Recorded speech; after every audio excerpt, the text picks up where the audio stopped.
বেশ রং ধরেছে। এটা হচ্ছে গোলাপ খাস। গুলমোহরের ফুল ঝরে যায়। আর ওই হচ্ছে ভূত বোম্বাই। ওই যে ওপাশে যে গাছটা ঝাঁকড়া মতো, ওটাও ভূত বোম্বাই। ওটা দুধ দিয়ে খেতে খুব ভালো লাগে। লিচু গাছে ভালোই লিচু হয়েছে এবং লিচুগুলো খুব মিষ্টিও হয়েছে, কিন্তু লিচু গাছে এখন আর লিচু নেই, একটাও অবশিষ্ট।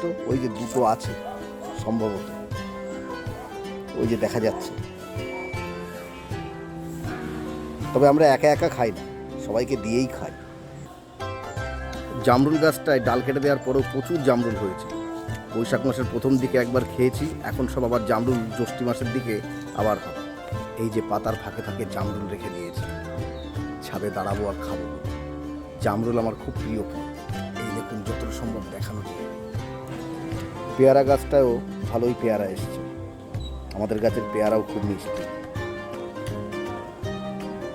এটা হচ্ছে আমাদের বাতাবি লেবু গাছ। এই লেবু গাছে এই 2 বছর ভালোই ফল হচ্ছে, এবারও হয়েছে। ভালোই মিষ্টি লিচু গাছ এই লেবু গাছে। এইটা হচ্ছে গাব গাছ, বিলেতি গাব। এও খুব মিষ্টি সুস্বাদু।